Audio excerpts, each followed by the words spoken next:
Sa ibang balita, naghain ng reklamong cyber libel ang aktor at host na si Vic Soto laban sa direktor na si Daryl Yap dahil sa kontrobersyal na pelikulang Rapists of Pepsi Paloma. Welcome sa isa na namang episode ng Ayon sa Batas, ang show na nagpapaalala sa inyo na may mga bagay sa nakaraan na hindi na natin dapat halukain pa dahil baka mademanda tayo ni Vic Soto. At natutunan nga ni Daryl Yap ang lesson na yan in a hard way dahil kinasuhan na nga siya ni Vic Soto ng 19 counts ng cyber libel at petition for writ of habeas data dahil sa kanyang pelikula na hindi ko nababanggitin ang title dahil baka ma-demonetize pa ako. Pero I'm sure lahat tayo alam na alam ang title ng pelikula ni Daryl Yap featuring Pepsi Paloma with special mention ng pangalan ni Vic Soto. Para sa mga hindi nakakaalam sa background ng issue, ipapakilala ko muna sa inyo ang bida sa pelikula ni Daryl Yap na si Pepsi Paloma. Si Delia Dueñas Smith o mas kilala sa tawag na Pepsi Paloma ay pinanganak noong July 17, 1966. Nadiskubre siya ng kanyang manager na si Ray de la Cruz noong 1980, noong 14 years old pa lamang si Pepsi Paloma.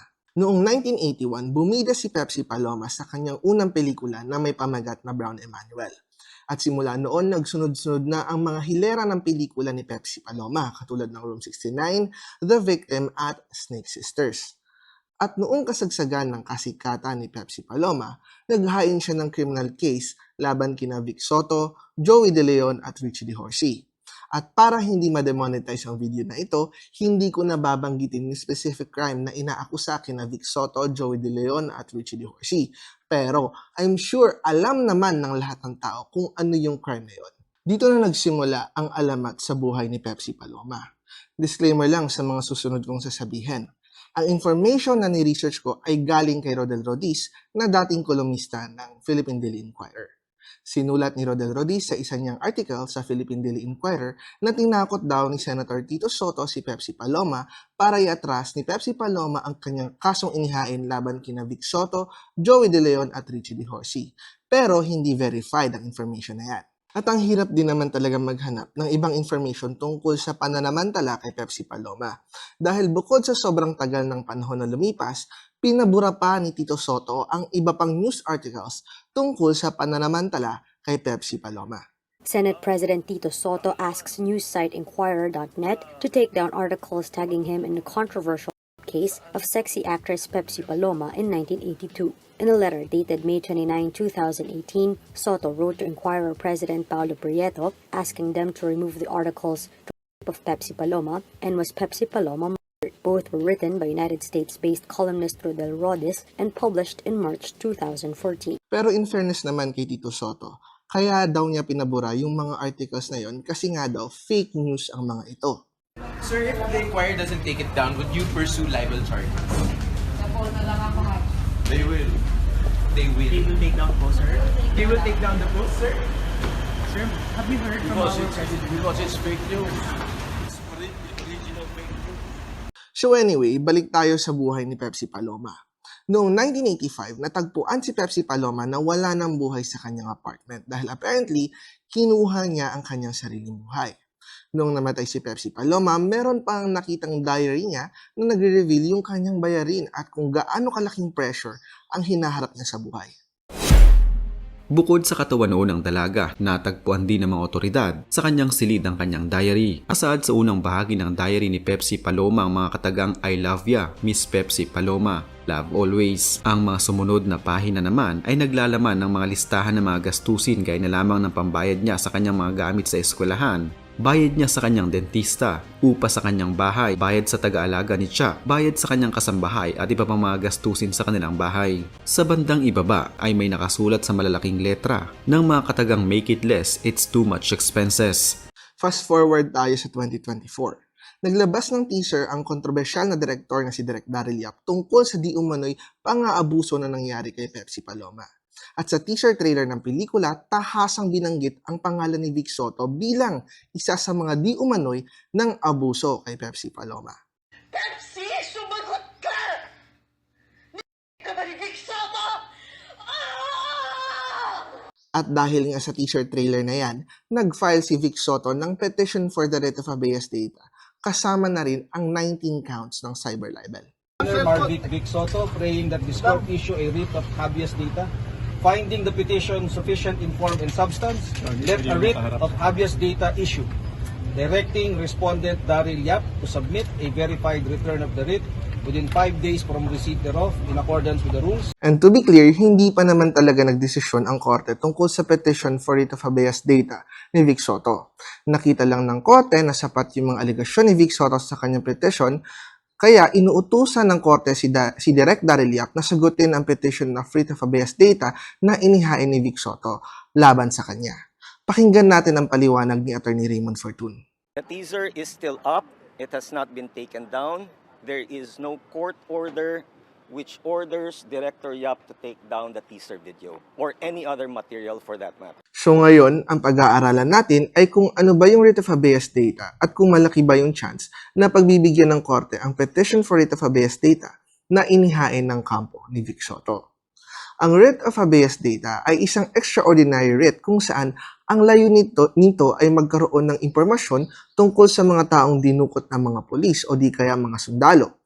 Para sa mas maayos na paliwanag kung ano ang petition for writ of habeas data, pakinggan ulit natin si Attorney Raymond Fortun. At ang layunin po nito ay para makatulong po at makapagbigay impormasyon doon po sa mga pamilya ng mga desaparecido, yung mga nawawala, yung mga dinadampot ng mga militar. Sa ating bansa, pinalawak ang remedy ng writ of habeas data hindi lang para sa mga nawawalang tao na dinukot ng mga uniformed personnel. Ayon sa Section 1 ng Rules of the Writ of Habeas Data, ang remedy na ito ay available rin para sa lahat ng tao na na-violate ang kanyang life, liberty, or security dahil sa illegal na pangongolekta ng information ng ibang tao. So kung merong isang tao na nangongolekta ng lahat ng data mo, katulad ng kung ano yung sakit mo, yung family history mo, o yung previous criminal record mo kung meron man, at iba pang mga bagay na tungkol sa'yo, para gamitin ang mga information na yan laban sa'yo, let's say, i-blackmail ka or pilitin kang gawin ng isang bagay na ayaw mo. Ang kasong isasampa mo sa taong nangongolekta ng information mo ay yung petition for writ of habeas data. So halimbawa, nagsampa ka na ng petition for writ of habeas data at pinagbigyan ng court ang kahilingan mo. Anong susunod na mangyayari? Well, depende yan sa mga hinihiling mo sa court. Ayon sa Section 16 ng Rules on Habeas Data, may tatlong principal remedies na pwedeng ibigay ang court.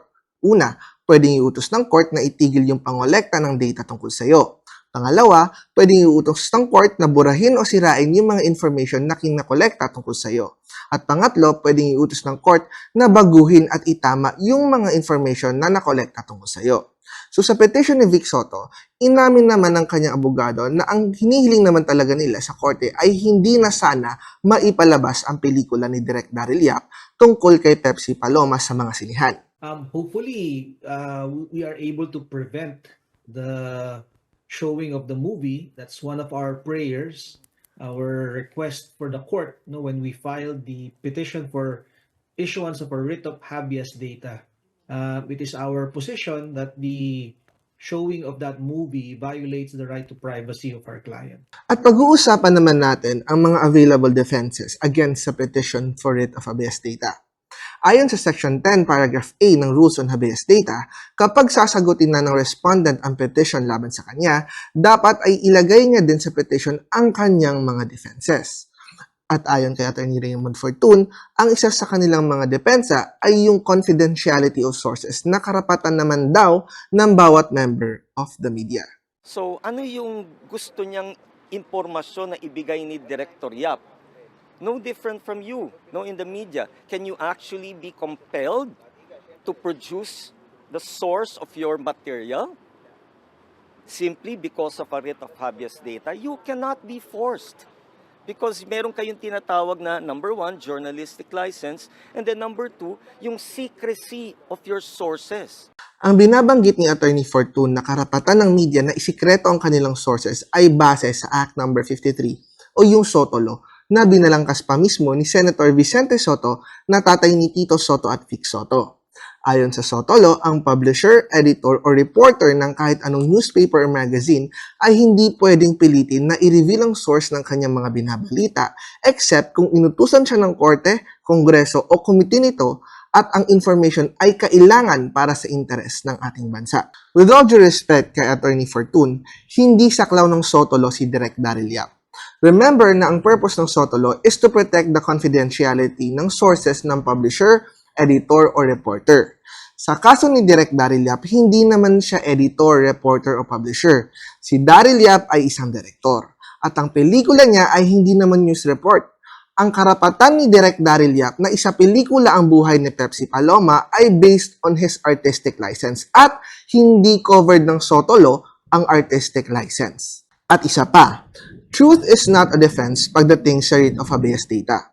Remember na ang pag-file ng petition for writ of habeas data ay para malaman kung ano yung mga information na hawak ng isang tao para sirain o itama yung information upang hindi mailagay sa panganib ang life, liberty, or security ng data subject.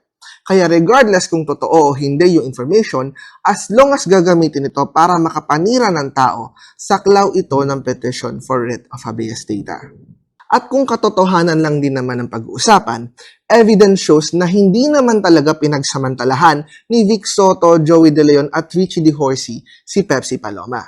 Kasi mismong si Coca Nicolas na isang malapit na kaibigan ni Pepsi Paloma ang nagsabi na siya mismo. Tinanong niya si Pepsi Paloma kung totoo bang pinagsamantalahan siya ni Vic Soto. And it turns out, gawa-gawa lang pala ito ng manager nila para pasikatin si Pepsi Paloma. Na-involve yung TVJ, di ba, kay Pepsi Paloma. Oo. Anong alam mo dun sa kwento na yun? Kasi nga po, nung araw, nagkasama kami ni Pepsi sa isang bahay. Pechay kasi tawag ko sa kanya kay Pepsi. Pechay, sabi ko, totoo ba yung sa inyo ni Tito Vic and Joey? Ha? Hindi alam mo naman si Tito Ray. Sabi, yung manager po namin si Ray De La Cruz. Parang hindi ka naman na ano dyan kay Tito. Sabi niya, lahat gagawin niyan para lang sumikat tayo, sabi niya. Kaya yun po talaga, ako mismo, ako ang magpo-proof niya na hindi totoo po yun. And to be honest, nakuha naman talaga ng manager ni Pepsi Paloma ang gusto niya. Dinemanda ni Pepsi Paloma sina Vic Soto noong 1982 at pagkatapos noon nagsunod-sunod ang kanyang mga pelikula. Even after iurong ni Pepsi Paloma ang kanyang demanda, tuloy-tuloy pa rin ang kanyang kasikatan na naudot lang noong siya ay pumanaw. So kung tatanungin natin kung magagrant ba ng court ang petition for writ of habeas data na sinampa ni Vic Soto, it would really depend sa pelikula ni Daryl Yap or at least sa script nito. Hindi ko rin kasi masasabi dahil hindi pa showing ang Pepsi Paloma movie. And in all fairness naman kay Daryl Yap, sinabi ng kanyang abogado na willing naman siyang i-share kina Vic Soto ang script ng pelikula. Si Direk Daryl Yap hindi po ipinagkakait o ikinatago itong script na ito doon sa pamilya. In fact, even before he started shooting, he gave a copy of the script to one of the siblings of the petitioner. Makadalawa o 3 beses yun na tinanong ni Direk Daryl kung merong reaksyon, may feedback, baka meron silang gustong idagdag. No? And there was none. So kung yung pelikula ay naglalaman ng mga information, whether true or not, na nakapaninira kay Vic Soto, malamang sa malamang papayagan ng court ang petition for writ of habeas data. And that is our episode for today. Sana ay may natutunan kayo. If you have any comments, questions, feel free to comment below. Binabasa ko kasi lahat ng mga comments ninyo, whether positive or negative. Kung nagustuhan ninyo ang video na ito, please subscribe and share kasi malaking tulong yan para makagawa pa ako ng mga ganitong klaseng content. Thanks for watching and session adjourned.